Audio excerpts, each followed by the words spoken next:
कि राहु की पोजीशन की बात करेंगे, राहु जहां भी है आपको वहां धोखे से बचना है।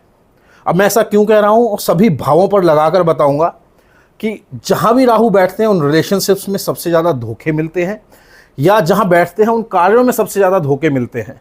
अब इसको समझेंगे सभी अलग भावों में, क्योंकि आपकी रिक्वेस्ट आई, मैंने एक वीडियो बनाया था राहु जहां धोखे से बचे वहां, तो वहां ऐसी रिक्वेस्ट आई मुझे कि आप सभी भावों के लिए बताएं।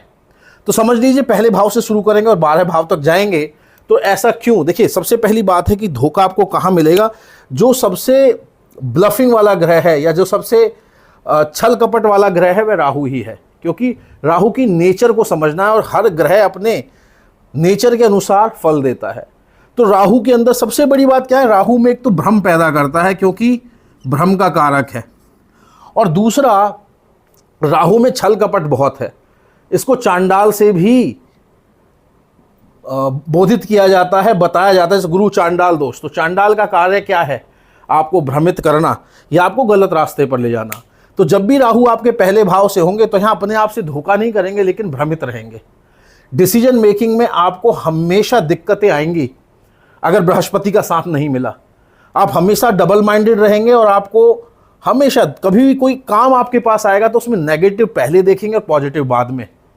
आप चेक करके देखिएगा अपनी कुंडली में और कमेंट कीजिएगा जो मैं बता रहा हूँ क्या वह आपकी कुंडली में लगता है, या आपकी कुंडली में राहु कहाँ है, उस भाव से रिलेटेड जो मैं बताने जा रहा हूँ उसको आपको समझना है।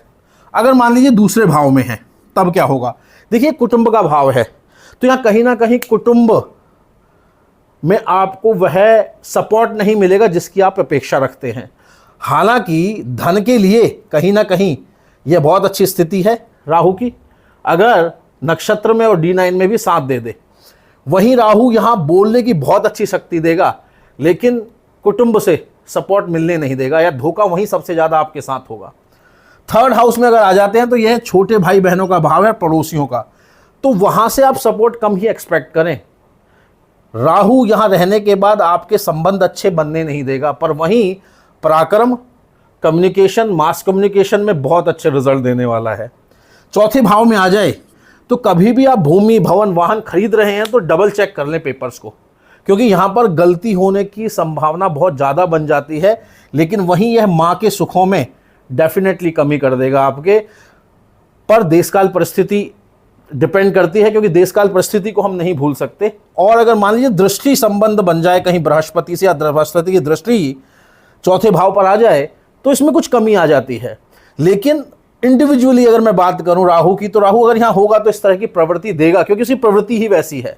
पंचम में आ जाए तो बच्चे के सुख नहीं मिलने देता, या तो शादी के बाद IVF के लिए जाना पड़ता है, या यहाँ पर कहीं ना कहीं बच्चे से रिलेटेड कोई ना कोई दिक्कत जरूर बनी रहती है।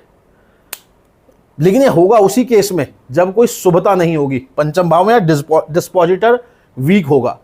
वहीं विवाह से पहले प्रेम संबंधों में धोखे की पूरी संभावनाएं बनी रहती हैं। वहीं छठे भाव, यह आपका कार्य क्षेत्र है जहां आप परफॉर्म करते हैं अपने स्किल्स।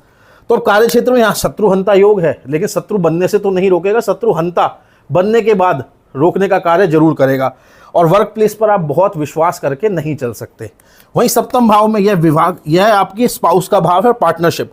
तो उसके अंदर भी आपको बहुत सोच समझ कर अपना जीवन व्यतीत करना है। कहीं ना कहीं संभावनाएं बन जाती हैं छल कपट की, या कहीं ना कहीं धोखे की संभावनाएं। अष्टम भाव ससुराल पक्ष है, तो वहाँ का सपोर्ट बहुत मुश्किल से मिलता है। जिनके भी अष्टम में मैंने पर्सनली देखा है तो सपोर्ट नहीं मिल पाता। लेकिन यही भाव कहीं ना कहीं आपके रिसर्च का भी है, उसमें राहु बहुत अच्छे रिजल्ट्स देता है। वही 9th हाउस में पिता के सुख में कमी करेगा, लेकिन यह ट्रैवल के लिए ज़बरदस्त है, ट्रैवल में आपको हमेशा हेल्प करेगा। 10th भाव आपका वर्चस्व का है, तो कार्य में अब यह अगेन कहीं ना कहीं यह भी आपका वर्क प्लेस है, जो कार्य आप कर रहे हैं उसका भाव है। तो यहाँ भी कहीं ना कहीं यह प्लैनेट आपको कहीं ना कहीं धोखा जरूर दिलाता है, इसलिए वर्क प्लेस में बहुत विश्वास करके ना चलें। 11th हाउस, अब यह भाव धन का है, मटेरियलिस्टिकली धन के लिए बहुत अच्छा है, पर बड़े भाई का भी भाव है। तो बड़े भाई का सुख उतना जीवन में नहीं मिल पाता जब राहु की स्थिति यहाँ बनी होती है। अब 12th में क्या करेगा? यह आपके लीगल कॉम्प्लिकेशंस हैं, तो लीगल में आपको कहीं ना कहीं प्रॉब्लम होगी। अगर झूठी गवाही आप देते हैं तो प्रॉब्लम क्रिएट करेगा। लेकिन वहीं ये इंटरनेशनल ट्रैवल के लिए, विदेश के लिए अच्छा है अगर कहीं ना कहीं अच्छे भावों से नक्षत्र के माध्यम से जुड़ जाए। इसी तरह आप भी देखिए आपका राहु कहाँ है और रिलेशनशिप्स में या उस कार्य में आपको किस तरह के रिजल्ट मिल रहे हैं, जरूर शेयर करना और बताना। अगर वीडियो अच्छा लगा हो तो आगे भी आप इसको शेयर करें, चैनल को सब्सक्राइब करना ना भूलें। नमस्कार।